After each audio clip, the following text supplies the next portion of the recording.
Hello, my name is Courtney Burbage. My student number is 22759-220, and today I'm going to demonstrate skill 10. The first part of 10, we're going to use beautiful Cece here. She is a small breed dachshund, and I'm going to demonstrate how to get her out of an upper cage at kind of my eye level. The first thing to remember is you can use a leash to latch around them to get them out, or a towel. Cece is a good behaved dog that I know, so I'm not going to have to use either one, but it is something you can use. Next, you want to approach in a non-threatening position, offering verbal assurance to the pet to hopefully come to the front of the cage. Once she comes to the front of the cage, I'm going to secure her head, support her body, especially being the long dachshund type, and pick her out of the cage. Hi, Cece. Come here, baby. Alright, hi, sweetheart. Okay, there you go. Bringing to my body, supporting her head so she can't bite me, supporting her back in. And now the sweet girl can go down to get her exam or go outside. Okay. Hello, this is Nico. I'm going to demonstrate of him how to properly pick up a medium. He is more of a large breed dog of 65 pounds, but I accept the challenge to pick up a bigger dog onto this exam table. So Nico, he is my personal pet, so he's familiar with me. So I want to make sure he's comfortable. I'm going to secure him around his neck so that I have control of his head, and then secure him underneath his flank at his front legs. It's important to remember to use your knees, not your back. Okay, keeping your back straight. We'll pick him up and place him on the. Okay, sternal recumbency in a dog. He's already sitting, so it makes it easier to get him to go ahead and lay down. Securing his head at all times, laying him down. He's now in sternal recumbency. This makes it convenient for blood draws such as a cephalic, and sometimes you can also do jugulars. Next, we're going to demonstrate lateral recumbency in a dog. It's also easier if you go ahead and have them sitting, and then you can go lateral. It's important if they weren't sitting that you would keep their support of them against your body so you have control and they don't fall and hurt themselves.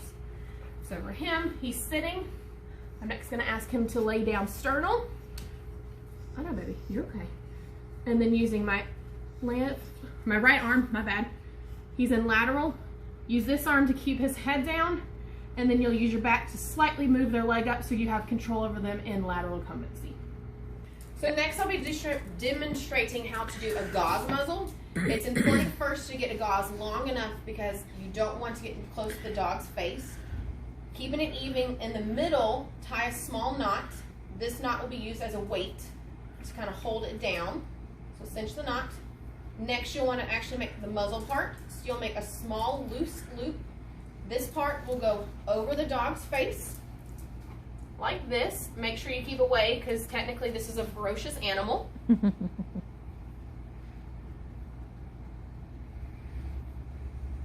Okay, once it's on his head, you'll go under again, keeping away from his face, over, and then around the neck, securing behind the ears. You want to make sure the dog at this time is not pawing at his face. The muzzle is tight enough where he can't bite you. Once it's time to release it, you'll undo the loop, do like this, and it slips right off. Next is using a nylon or leather muzzle. It's important to find a muzzle that's appropriate fit for the pet's size. Not too tight so you can't put it over the muzzle and it prevents you from actually having any benefit from the muzzle, and not too loose that it actually comes off it and you're not protected. So with the muzzle, you'll have to secure it firmly behind the ears. So you want to provide not discomfort, minimum discomfort to the pet. So you'll go above, around the face, snug fit. This needs to be a little loosened for his big blocky head. And then you secure it behind the ears. This is a good fit. It's not too tight, not too loose. He can't open his mouth, prevents you biting. Next is e-collaring on a pet. This is important if your pet had post-surgery, if it had an incision that you need to get to, or a cut or something that prevented the pet from getting to it. It's important to measure for appropriate size. You don't want it to be too large that the pet can get it off. You don't want to be too small that the pet can get around it. So we are blessed that we have Velcro e-collars. They also come to ones that are not Velcroed, and then we use things such as the tie gauze that we use on the gauze muzzle to tie it to the pet's face. Come here, buddy. Turn around. You gotta be famous. Turn around. So with this e-collar, you want to secure it behind him, and then appropriately with the Velcro. Sorry, I forgot the word Velcro. Okay, come on, turn around. Turn around, show him. It's appropriate in size that his muzzle is not outside of it, can't come off, so this would be a good fit for him. Last skill in set number 10 is using the restraint pole. This is our Alabama homemade restraint pole that we have here in the great state of Alabama. It works. So it's important when doing a restraint pole that you don't do it too tight. Usually these are made out of a cable, so it can hurt the pet.